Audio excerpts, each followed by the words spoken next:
Jadi jelas yang dimaksud kalam itu ya memang kalam, ucapan. Ya, tidak ada makna yang lain lagi. Sampai tadi sudah saya jelaskan semuanya, beberapa hadis. Kemudian di lanjutan ceramahnya Bapak Ustadz Abdus Syakur Yasin mengatakan bergeser terus ya, dan sampai ada doa kalau setelah setelah ada acara tasyakuran atau apa, atau tahlilan misalnya, Allahumma ja'al akhira kalamina la ilaha illallah, ya Allah jadikan kalimat akhir, kalam akhir kami, ucapan terakhir kami ketika kami meninggal la ilaha illallah, berdasarkan hadis tadi yang sudah kami sampaikan di awal-awal. Dan itu doa itu memang benar sekali para aulia, para solehin, orang-orang yang soleh itu, mereka itu memang menginginkan akhir ucapannya ketika menghadap kepada Allah itu la ilaha illallah, sampai dibuatkan doa semacam itu. Ya Allah, jadikan akhir ucapan kami ketika kami meninggal adalah la ilaha illallah. Dan itu tidak mudah. Orang meninggal kemudian akhir ucapannya la ilaha illallah, itu bukan sesuatu yang mudah. Itu orang-orang pilihan, itu tidak sembarangan orang itu bisa begitu itu. Ya makanya kita mohon saja, saya dan mengajak kaum muslimin muslimat, mukminin mukminat, Allahumma ja'al ya Rabb, Allahumma ja'al akhira kalamina inda intihai ajalina qaula la ilaha illallah. Ya Allah, jadikan akhir ucapan kami ketika ajal kami menjemput adalah kalimat la ilaha illallah, kalimatu haqqin 'alaiha nahya wa 'alaiha namutu wa biha nub'atsu insyaallah taala minal aminin. Kalimat yang hak, dengan kalimat itu kita hidup, dengan kalimat itu kita mati, dan dengan kalimat itu kelak kita dibangkitkan oleh Allah Subhanahu wa taala. Saya ada cerita sedikit ya.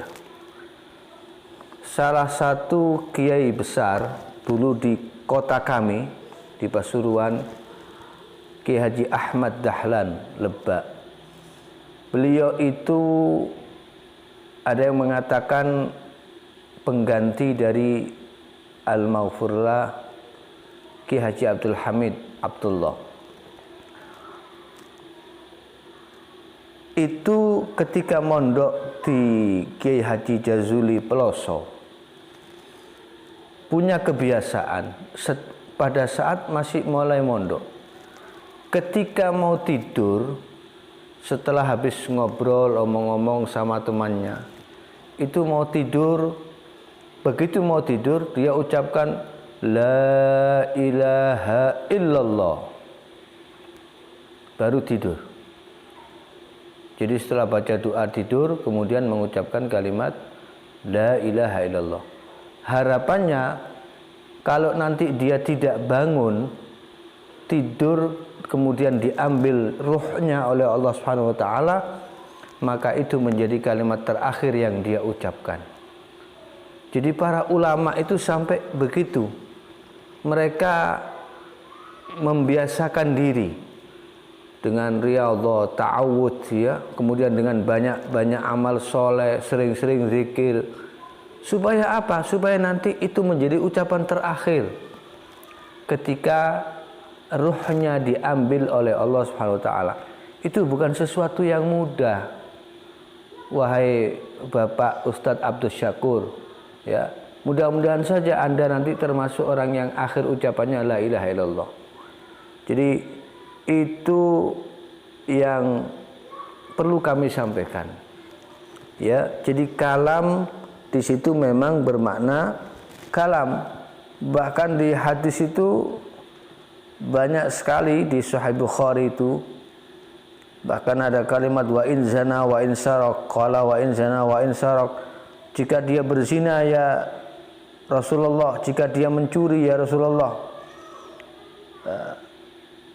Kata Nabi SAW, pokoknya siapa saja yang mati dalam keadaan iman, walaupun dia punya dosa-dosa besar, tetap pada akhirnya dia akan masuk surga. Jadi akhir muara orang yang beriman adalah surga, walaupun dia punya dosa-dosa yang begitu besar. Urusan nanti di akhirat dia harus masuk neraka dulu, atau bahkan ada yang sudah masuk neraka mendapat syafaat Nabi. Anda bisa baca di hadis syafaat, di hadis tentang syafaat, bagaimana Nabi SAW beliau luar biasa kesana kemari, tidak mau masuk surga dulu, membela umatnya, mencari umatnya yang beriman, yang ada di neraka yang beriman, yang mengucapkan la ilaha illallah, supaya mereka dimasukkan surga oleh Allah Subhanahu wa taala. Ya. Dalam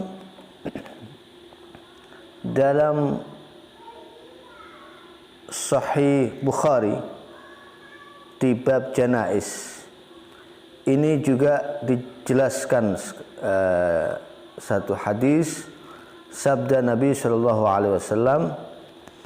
Ya, di sini Nabi SAW asalnya begini, waman kana akhiru kalamihi la ilaha illallah. Ya, dan barang siapa yang akhir kalamnya la ilaha illallah sampai seterusnya. Waqila li Wahab bin Munabbih, alaysa la ilaha illallah miftahul jannah. Dikatakan kepada seorang bernama Wahab bin Munabbih, bukankah la ilaha illallah itu kunci surga? Qala bala, dia berkata, iya benar, la ilaha illallah itu adalah kunci surga. Walakin laisa miftahun illa lahu asnan, fa in ji'ta bimiftahin lahu asnanun futihalaka, wa illa lam yuftah lak. Benar, la ilaha illallah itu kunci surga, tapi kunci itu kan ada geriginya. Nah, maka kamu tidak akan dibukakan pintu surga kecuali kalau kamu bawa kunci itu yang ada geriginya. Geriginya itu apa ya? Amal soleh, berbuat baik dan seterusnya. Itu ibarat asnan geriginya. Kuncinya tetap kalimat la ilaha illallah. Jadi jelas ya. Saya kira cukup jelas lah ini apa yang saya sampaikan. Mudah-mudahan bisa difahami, dan kita akan teruskan ke poin yang berikutnya. Kita dengarkan lagi apa yang mau disampaikan oleh beliau. Ya, di dalam Al-Quran dikatakan bahwa masuk surga bukan dengan ucapan. Tuhan mengatakan begini, am hasibtum am tadkhulul jannata, apakah engkau menduga engkau bisa masuk surga? Walamma ya'tikum mathalul ladzina khalau min qablikum, kamu tidak bercermin kepada mereka yang telah mendahului kamu. Masatumu sarra'u wad dharra'u, mereka menderita, mereka sengsara, berjuang membela kebenaran. Masa dengan ucapan masuk surga? Ini kan sudah jelas sekali. Nah, kemudian diteruskan dengan mengatakan bahwa orang masuk surga itu dijelaskan di Quran tidak dengan ucapan. Saya sampaikan di sini tidak ada satupun ayat Quran yang menjelaskan orang tidak bisa masuk surga hanya dengan ucapan. Itu tidak ada ayatnya. Beliau mengutip ayat ini, saya ngerti maksudnya. Maksudnya itu orang masuk surga itu harus berjuang dulu ya. Dia mengutip ayat di surat Al-Baqarah. Am hasibtum an tadkhulul jannata wa lamma ya'tikum mathalul ladzina khalau min qablikum massathumul ba'sa'u wadh-dharra'u wa zulzilu hatta yaqula ar-rasulu wal ladzina amanu ma'ahu mata nasrullah ala inna nasrullahi qarib.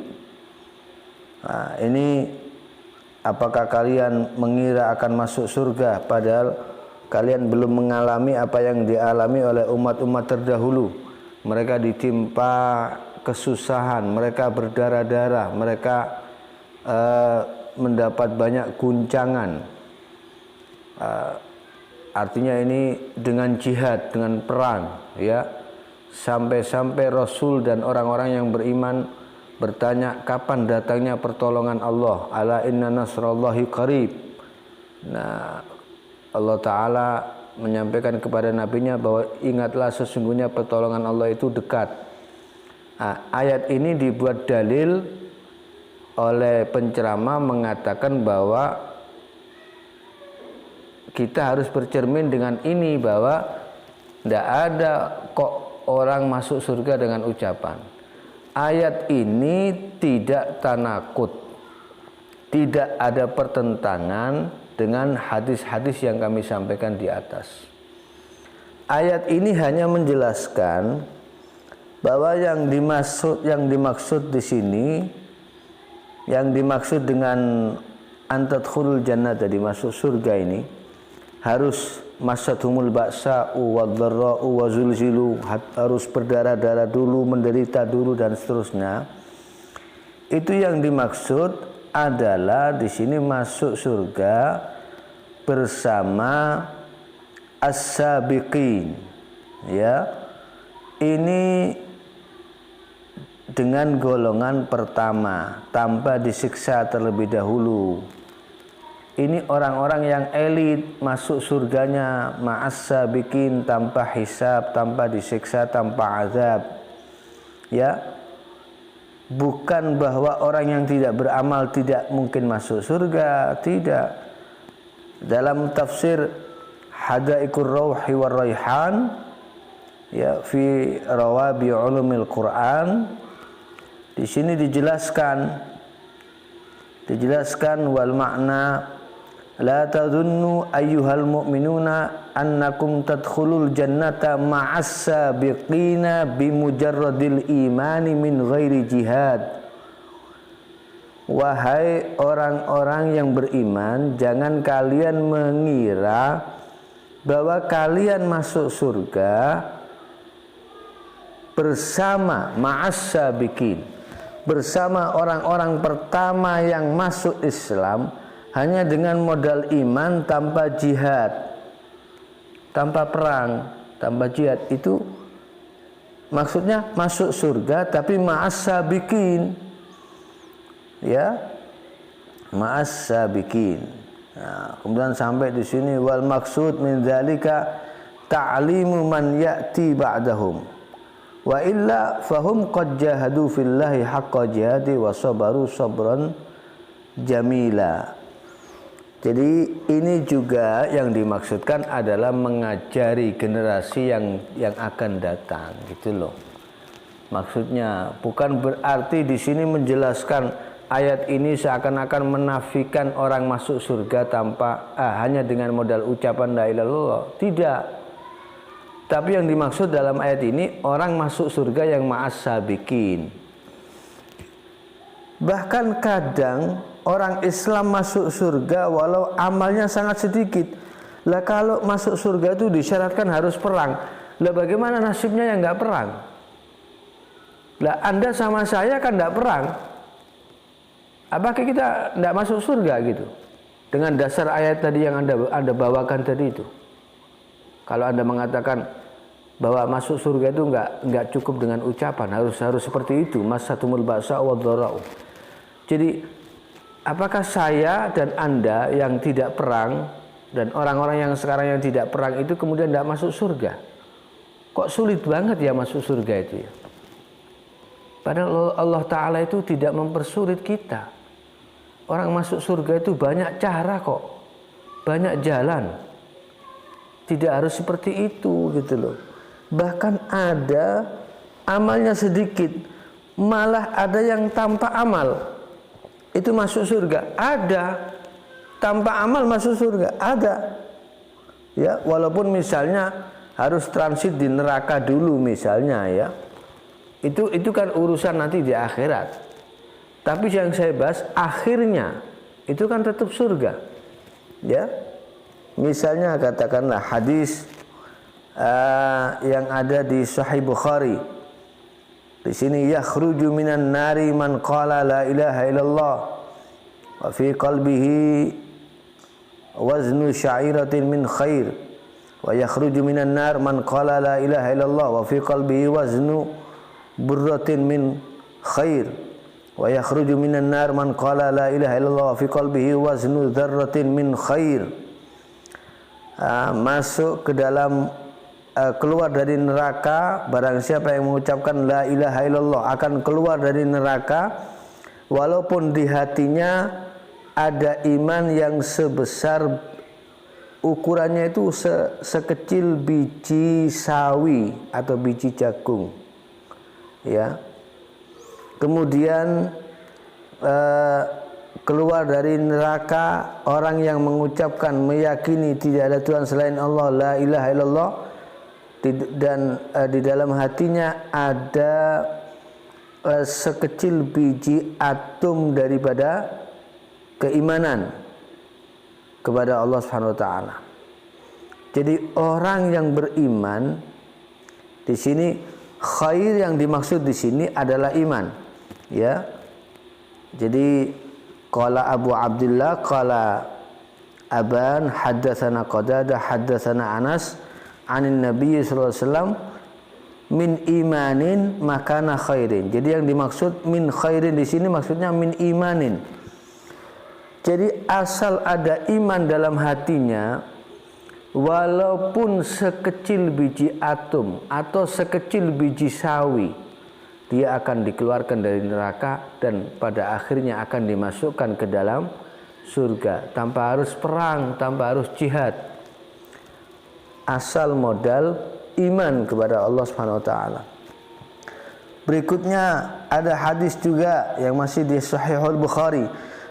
Akhriju minan nari man kana fi qalbihi mithqalu habbatin min khardalin min iman wa ila akhiri al hadis. Allah Ta'ala berkata kelak di akhirat, keluarkan dari neraka siapa saja yang di dalam hatinya ada iman walaupun sekecil biji sawi. Lalu dalam Sahih Bukhari ada hadis tentang syafaat yang panjang sekali. Sampai di sini dijelaskan ada orang yang masuk surga yang kemudian membuat kagum seluruh penduduk surga. Wajah mereka begitu putih, kemudian bersinar seperti mutiara ya. Kemudian di leher mereka diberikan cincin-cincin al-khawatim, kemudian masuk surga ya. Sampai ahlul jannah, penduduk surga berkata, haula'i utaqaur rahman adkhalahumul jannah bighairi amalin amiluh wala khairin qaddamuhu fayuqalu lahum lakum ma ra'aitum wa mithluhu ma'ah. Mereka itu adalah orang-orang yang dibebaskan oleh Allah Ta'ala yang Maha Rahman. Mereka dimasukkan ke dalam surga tanpa amal sedikit pun. Tanpa amal sedikit pun. Tanpa amal mereka dimasukkan surga oleh Allah Ta'ala. Allah punya hak prerogatif. Allah punya hak untuk memasukkan mereka ke dalam surga tanpa amal sekalipun. Dan ini dijelaskan dalam hadis Sahih Bukhari. ya. Ada di redaksi yang lain, adkhalahumullahul jannata bighairi amalin amilu, masih dengan makna yang sama. Ada banyak cara, ada banyak jalan menuju surga, tidak harus berdarah-darah seperti yang tadi disampaikan, itu ya. Jadi saya kira ini cukup ya penjelasan saya untuk menjawab poin yang disampaikan tadi, dan kita lanjutkan ke poin yang berikutnya. Ya, Nabi Muhammad telah melaksanakan tugas dengan sempurna. Al-yawma akmaltu lakum dinakum wa atmamtu 'alaikum ni'mati wa raditu lakumul Islam dinan.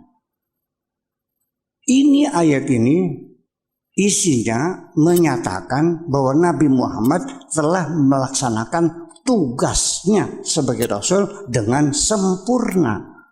Tetapi pemahamannya bergeser lagi, yaitu beranggapan bahwa Islam adalah agama yang sudah sempurna. Mana mungkin di dunia ada kesempurnaan. Jadi kalau gitu perbudakan masih boleh. Milkul yamin, beli perempuan nikahnya masih boleh. Jual beli manusia boleh. Di Al-Quran tidak dilarang. Ya, jadi artinya bahwa Islam belum pernah sempurna. Dan Nabi mengatakan bahwa tidak akan pernah sempurna, akan dilanjutkan oleh generasi kita setelah itu. Siapa yang meneruskan? Al-ulama. Makanya al-ulama warasatul anbiya. Nah, kita yang meneruskannya. Beliau mengutip ayat bahwa ayat al-yawma akmaltu lakum dinakum wa atmamtu 'alaikum ni'mati wa raditu lakumul Islam madina, itu tidak menjelaskan bahwa agama ini sempurna. Tapi ayat itu menjelaskan tentang bahwa Nabi telah melaksanakan tugasnya dengan sempurna selama 23 tahun. Katanya ngerti i'rab, lah kan sudah jelas. Akmaltu al-yauma, pada hari ini. Itu pada tepatnya itu terjadi pada haji wada, ya. Akmaltu, aku sempurnakan. Siapa yang menyempurnakan? Allah. Akmaltu, saya Allah telah menyempurnakan, lakum, bagi kalian. Fa'ilnya Allah. Maf'ulnya apa? Dinakum, agama kalian. Kan sudah jelas, bukan tugas. Din itu agama, bukan tugas. Jangan dimaknai tugas, lagi-lagi kok bergeser. Ya, yang geser siapa? Yang ada sendiri yang menggeser itu kan. Dinakum itu agama kalian. Wa atmamtu 'alaikum ni'mati, dan aku sempurnakan atas kalian nikmatku. Wa raditu lakumul Islam madina, dan aku ridhoi Islam sebagai agama yang sempurna untuk kalian. Jelas sekali itu ayat itu. Dalam ya, sahabat dan para ulama memahami ini petunjuk bahwa agama itu sempurna. Dalam tafsir Al-Baghawi dijelaskan di situ, ya. Saya langsung ke poinnya. Waktu itu di sini dijelaskan bahwa ketika Nabi SAW menyampaikan ayat ini, Sayyidina Umar bin Khattab menangis. Semua orang berbahagia, tapi Sayyidina Umar menangis. Kemudian, ma yubkika ya Umar? Para sahabat waktu itu bertanya, apa yang membuat engkau menangis wahai Umar? Qala abkani anna kunna fi ziyadah min dinina. Yang membuat saya menangis bahwa sesungguhnya kita dulu berada dalam tambahan, nanti menambahi agama kita yang sudah sempurna. fa amma idza kamula fa innahu lam yakun syai'un qattu illa naqasa. Fa qala sadaqta.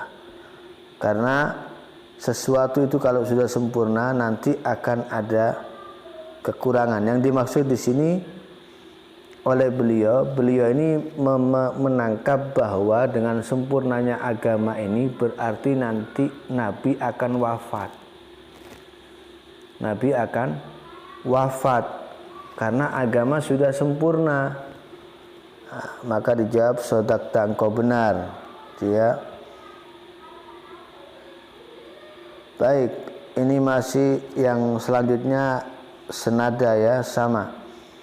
Kemudian qaulu ta'ala al-yauma akmaltu lakum dinakum qila lamma kana al-islamu syara'a syai'an munsya'an bayyana ta'ala bihadhil ayati kamalahu. Jadi Allah Ta'ala dengan ayat ini, dengan ayat al-yauma akmaltu lakum dinakum, ketika Islam mensyariatkan sesuatu, Allah Ta'ala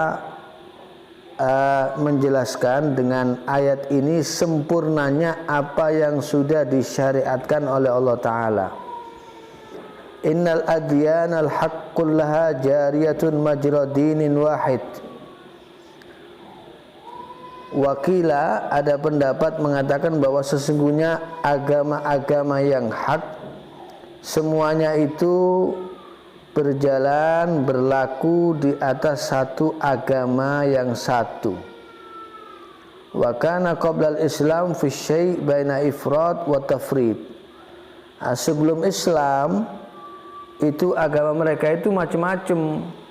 Ada yang terlalu keras syariatnya ya, ajarannya, ada yang tafrid, ada yang terlalu longgar, longgarnya terlalu longgar, ada. Bermacam-macam syariat nabi-nabi pada zaman dahulu ya, bil idhafa ila syar'iyyatiha wa dzalika ala hasabi ma kana yaqtadi hikmatallahi fi kulli zamanin. Ya, ini semuanya memang terjadi karena sesuai dengan hikmahnya Allah, disesuaikan dengan kondisi zamannya dan masyarakatnya. Jadi syariatnya berbeda-beda antara yang tafrid dan ifrad. Kemudian fakammalahu Allah Ta'ala bin Nabi sallallahu alaihi wasallam wa ja'alahu wasatan masuna. Maka Allah Ta'ala menyempurnakan itu semua dengan Nabi sallallahu alaihi wasallam dan menjadikan agama ini menjadi agama yang wasat, yang moderat. Artinya tidak ada tafrid, tidak ada syariat yang terlalu keras, yang terlalu longgar, juga tidak ada ifrat, tidak ada yang terlalu longgar dalam agama ini. Jadi wasaton, tengah-tengah. Ini agama yang moderat. Nah, makanya saya heran, maksudnya moderasi agama itu yang bagaimana? Wong agama ini sudah dijelaskan agama yang moderat, yang di tengah-tengah, ya, tidak terlalu longgar, tidak terlalu keras. Agama paling mudah, paling enak, paling moderat dari agama-agama yang sebelumnya dan terjaga selamanya. Jadi ini disebutkan dalam tafsir Ar-Raghib Al-Asfahani. Kemudian di As-Sirajul Munir fil i'anah ala ma'rifati ba'di ma'ani kalami Rabbinal Hakimil Khabir.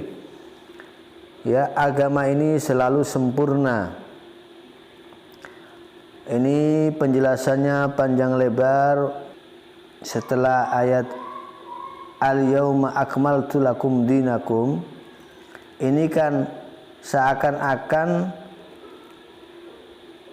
ketika Allah Ta'ala mengumandangkan hari ini aku sempurnakan bagi kalian agama kalian, sepertinya kok sepertinya gitu loh ya, seakan-akan difahami sebelumnya agama ini kurang, naqis, yaqtadi anna ad-din kana naqisan qabla dzalik. Sebelum itu berarti agama ini kurang, belum sempurna.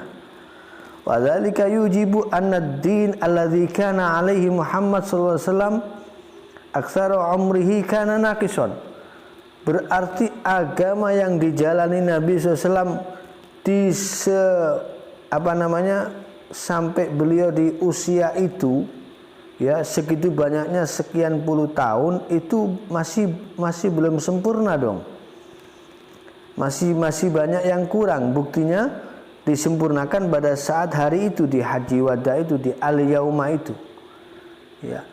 Berarti wa inna ma wujidad dinul kamil fi akhiri umrihi muddatan qalilah.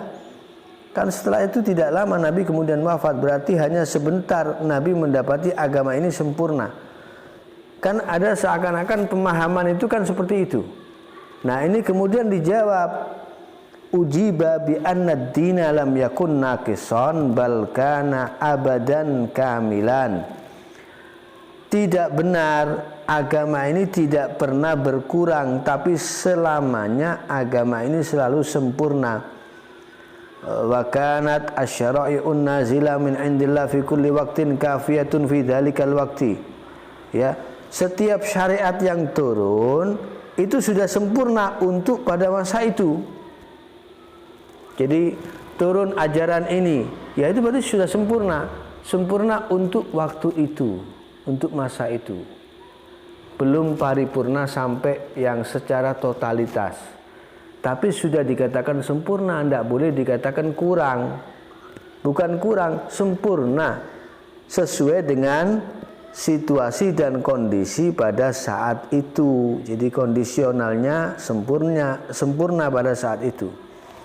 Illa annahu ta'ala kana aliman fi awwali waqtil mab'ats bi anna ma huwa ba'dal adam wa amma fi akhiri zamanil mab'ats fa anzala syari'atan kamilatan wa hakama bi baqaiha ila yaumil qiyamah. Fa syar'u abadan kana kamilan illa annal awwal kamalun ila zamanin makhsusin wa tsani kamalun ila yaumil qiyamah. Jadi kesimpulannya, karena Allah Ta'ala tahu Nabi sejak awal-awal diutus kan gak mungkin langsung diberi ajaran sempurna dari A sampai Z, itu kan gak mungkin. Kan harus ada proses bertahap. Nah, setiap proses demi proses itu sudah sempurna. Di setiap prosesnya itu sempurna di zaman itu. Sempurna sesuai kadar keimanan umat pada masa itu. Nah, terus demikian sampai kemudian di akhir umur, ketika sahabat sudah makin banyak, sudah jumlah umat Islam sudah mayoritas, dan Nabi SAW sudah mendekati masa wafatnya, maka ayat ini menjelaskan kamal ila yaumil qiyamah, sempurnanya agama ini sampai hari kiamat. Ya, makanya kemudian falihadza qala al-yauma akmaltu lakum dinakum wa atmamtu 'alaikum ni'mati, dan aku sempurnakan atas kalian nikmatku dengan apa? Bi ikmalihi, dengan menyempurnakan agama ini. Wakila, ada pendapat mengatakan bidukhuli Makkah aminin, dengan masuk Makkah dalam keadaan aman. Waraditu, dan aku ridhoi, ai ikhtartu, maknanya aku pilihkan, lakum, jadi aku ridhoi itu maknanya aku pilihkan untuk kalian, lakum al-islama, Islam, dinan sebagai agama, mim bainil adyan, dari agama-agama yang lain, bukan agama Yahudiyah, bukan agama Nasraniyah, bukan Majusiyah, bukan agama-agama yang lain, tapi Islamlah yang aku pilihkan, kata Allah Ta'ala, untuk kalian. Wa huwa alladhi 'indallah la ghairu, dan itulah yang agama yang benar di sisi Allah, bukan yang lain. Makanya Allah Ta'ala dalam surat Ali Imran berfirman, wa man yabtaghi ghairal islami dinan fala yuqbala minhu. Barang siapa yang menganut mencari agama selain Islam, maka tidak akan pernah diterima oleh Allah Ta'ala. Semuanya baik termasuk amalnya tidak akan pernah diterima, keyakinannya tidak akan diterima oleh Allah Subhanahu wa Ta'ala. Jadi jelas sekali sempurnanya agama ini. Ayat ini menjelaskan agama ini sempurna. Kemudian saya sambung ya, nggak apa-apa, biar jelas sekalian. Ya, saya perpanjang biar jelas Anda bahwa maksud ayat ini sempurnanya agama, bukan menjelaskan tentang sempurnanya tugas Nabi. Kalau sempurnanya tugas Nabi itu ya sudah jelas, ya. Nabi wafat itu berarti ya sudah sempurna tugasnya itu. Tanpa harus dijelaskan dengan ayat. Nah, ayat ini menjelaskan agama ini sempurna, syariatnya sudah sempurna. Makanya kenapa kok bid'ah yang sayyi'ah itu dilarang? Bid'ah itu kan menambah sesuatu yang baru. Tapi yang jelek ya, yang sayyi'ah, yang bertentangan dengan syariat, itu dilarang. Kenapa? Karena menambah ajaran. Wong agama sudah sempurna kok ditambah-tambah. Nah, itu makanya dilarang. Kalau bid'ahnya sayyi'ah, bid'ah yang tidak baik dalam arti yang madmumah, yang bertentangan dengan syariat. Nah, ini ada hadis. Ini kan orang-orang Yahudi itu mengatakan kepada orang-orang mukmin, nabimu itu mengajarkan kalian sampai caranya buang air, maksudnya mau menghina. Masa sampai caranya buang air saja diajarkan? Dijawab oleh para sahabat yang mereka mengatakan, allamakum nabiyyukum kulla syai' hatta al-khira'ah. Sampai buang air, ke WC, ke toilet diajarkan. Dijawab, iya, kami diajarkan memang. Sampai tata cara masuk ke kamar mandi itu ada ajarannya, diajarkan sama Nabi. Gini loh caranya masuk kamar mandi, ini loh caranya istinja, ya. Sampai dikatakan faqala ajal laqad nahana an nastaqbilal qiblata li ghaid aw baul aw an nastanjiya bil yamin aw an nastanjiya bi aqal min thalathati ahjarin aw an nastanjiya bi raji'in aw bi 'azmin, ya. Kata Salman waktu itu yang dikhitabi, dia berkata, iya, memang Nabi kami mengajarkan segala sesuatu sampai dalam urusan masuk WC. Sampai beliau melarang kami kalau kami sedang buang air kecil atau buang air besar tidak boleh menghadap kiblat. Yang dimaksud tentunya kalau di fikih kan dirinci, kalau di tempatnya itu bukan berupa bangunan tapi di sahra, ya, bukan bangunan, enggak ada bangunannya, enggak boleh menghadap kiblat dan tidak boleh juga membelakangi kiblat. Kemudian kami dilarang beristinja. Istinja itu bersuci, ya, dengan menggunakan tangan kanan, ya, tapi dengan tangan yang kiri. Kemudian tidak boleh beristinja kalau pakai batu, tidak boleh kurang dari 3 batu. Tidak boleh menggunakan tulang dan seterusnya, ya. Ini semua dirinci sedemikian rupa oleh Nabi SAW. Adakah di dunia ini agama yang mempunyai ajaran yang terperinci sampai seperti ini? Nggak ada itu kalau bukan Islam. Anda cari di agama lain yang ngajari sampai caranya masuk WC, caranya tidur, bangun tidur, mulai kita buka mata sampai tutup mata sampai buka mata kembali, semua ada ajarannya dalam Islam. Ini menandakan betapa sempurnanya agama Islam. Jadi jelas sekali ini hadis, ya, diperkuat saya bawakan satu hadis lagi bahwa dalam Sahih Muslim Nabi SAW bersabda, "Masali wa masalul anbiya'i kamathali rajulin bana bunyanan fa ahsanahu wa ajmalahu faja'ala an-nasu yatufuna bihi wa yaqulun ma ra'ayna bunyanan ahsana min hadha illa hadhihi al-labina fakuntu ana tilkal labina." Perumpamaanku dengan perumpamaan nabi-nabi sebelum aku seperti orang membangun satu bangunan katakanlah istana ya, yang megah. Kemudian bangunan itu begitu indahnya, begitu baiknya, sudah sempurnalah, hampir tidak ada kekurangan kecuali satu. Ada tempat batu bata yang masih belum terisi batu batanya, ada yang kosong. Batu batanya nggak ada. Banyak yang menyayangkan, ini kok ada lubang di sini, ada batu bata yang belum terpasang.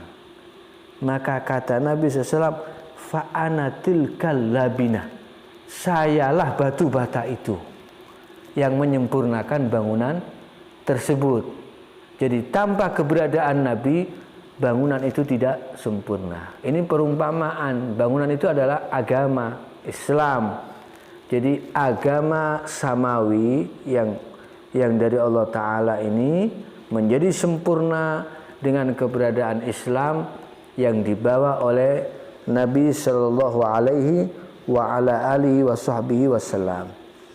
Adapun para ulama yang dimaksud sebagai pewaris Nabi, al-ulama warasatul anbiya, mereka itu mewarisi ilmunya Nabi, bukan membuat hal baru, bukan tasyri'. Ya, bukan tasyri'. Bukan ulama itu kemudian membuat syariat baru, tidak. Nah, ketika terjadi hal-hal yang baru, kasus-kasus baru yang tidak ada di zaman dahulu, ulama berijtihad, beristimbat untuk mencari kepastian hukum. Hukumnya ini apa, halal atau haram, dilarang atau tidak. Ini bagaimana status hukumnya dalam syariat. Nah, itu yang dimaksud dengan al-ulama warasatul anbiya. Bukan kok ulama itu kemudian menyempurnakan ajaran Nabi dalam arti membuat syariat baru atau meneruskan apa yang kurang dari agama ini dengan satu tasyri' yang baru, tidak. Tapi mereka mewarisi ilmunya Nabi. Itu ada di Sahih Bukhari, dibaca dong dalam babul ilmi, ada al-babul ilmi qabla al-qaul, ya. Kemudian di sini ada, coba dilihat di Sahih Bukhari ini, Masya Allah, ini masih ada kaitannya dengan la ilaha illallah, luar biasa. Ya, bab menjelaskan tentang ilmu sebelum ucapan dan amal. Liqaulillahi ta'ala fa'lam annahu la ilaha illallah. Allah Ta'ala mengatakan apa? Ilmu, ya, sebelum diucapkan dan sebelum amal itu ilmu dulu. Fa'lam. Fa'lam, ketahuilah. Ketahuilah annahu, bahwa sesungguhnya, ya, tidak ada Tuhan selain Allah. La ilaha illallah. Fabada'a bil ilmi. Allah Ta'ala memulai dengan ilmu. Fa'lam. Wa annal ulama hum warasatul anbiya. Adapun sesungguhnya para ulama, mereka para pewaris Nabi, ya, warisu al ilma, mereka itu mewarisi ilmu. Man akhadahu akhadha bihadzin wafir. Barang siapa yang mengambil ilmu berarti dia mengambil bagian yang sempurna.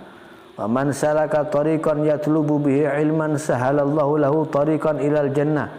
Barang siapa yang menempuh satu jalan untuk mencari ilmu, maka Allah memudahkan bagi dia kelak jalan menuju surga. Innal ulama warasatul anbiya, innal anbiya alam yuwarithu dinaran wala dirhama, innama warathu al ilma faman akhadahu akhadha bihadzin wafir. Jadi jelas sekali, ya, makna al-ulama warasatul anbiya. Bukan berarti keberadaan ulama sebagai warasatul anbiya itu sebagai indikasi agama ini belum sempurna. Itu salah, jelas salah total ya. Kemudian tadi beliau menyinggung-nyinggung soal masalah kalau gitu perbudakan, jual beli manusia ya, itu masih boleh dong, kan nggak dilarang dalam Al-Quran. Ya memang dulu itu perbudakan kan ada ya, perbudakan itu ada di kitab-kitab fikih, kitab-kitab dasar itu diajari dalam pesantren. Ada budak mukatab, ada amat ya, ada abad, ada tasarri, itu budak, dan itu sudah ada sejak Nabi. Mulai zaman Nabi Yusuf aja sudah ada kok perbudakan itu. Nabi Yusuf kan dijual, dikira budak padahal bukan budak. Nabi Yusuf kan dijual ya, wa syarauhu bi tsamanin bakhsin. Itu Nabi Yusuf itu kan dijual. Perbudakan itu sudah ada sejak zaman dulu, bukan Nabi yang mengadakan. Justru Nabi setelah diutus memotivasi sahabat untuk banyak-banyak membebaskan budak. Dan berapa banyak hadis-hadis Nabi tentang pahala memerdekakan budak. Kemudian ketika Nabi menerangkan amal-amal yang besar itu pahalanya disamakan dengan memerdekakan budak, saking besarnya. Dan Nabi SAW berpesan agar berbuat baik kepada mereka para budak, beri mereka makan seperti yang kamu makan, beri mereka pakaian seperti yang kamu kenakan. Itu ajaran Nabi SAW. Dan Nabi, orang yang kaya sama Nabi SAW dimotivasi terus untuk memerdekakan budak. Termasuk sahabat Abu Bakar As-Siddiq, berapa banyak budak yang dimerdekakan. Abdurrahman bin Auf ya, Bilal bin Rabah itu kan dulu mantan budak yang dimerdekakan oleh Abu Bakar As-Siddiq radhiyallahu anhu. Dan itu semuanya motivasi dari Nabi SAW yang didapatkan ya. Lah, apakah Anda mau mengingkari ini semua gitu loh? Nah, ini kan jelas masalah ini kan sudah jelas sekali ada dalam kitab-kitab fikih klasik di kalangan NU, di pesantren-pesantren itu diajarkan, tidak asing itu masalah ini. Bab masalah abad, masalah amat itu memang ada gitu ajarannya. Nah, kemudian Nabi itu kan mau langsung melarang itu kan, wong itu barang ada ya, milkul yamin. Mau langsung melarang ya enggak, tidak mungkin lah langsung melarang gitu ya. Tapi Nabi bertahap dengan cara tadi itu mengajarkan merdekakan sampai kemudian lama-lama kemudian terhapus ya. Sekarang tidak ada memang perbudakan. Kalau memang misalnya ada syariatnya, ya ada, bukan, jangan disamakan dengan jual beli manusia seperti yang dilakukan oleh para kriminal, salah itu.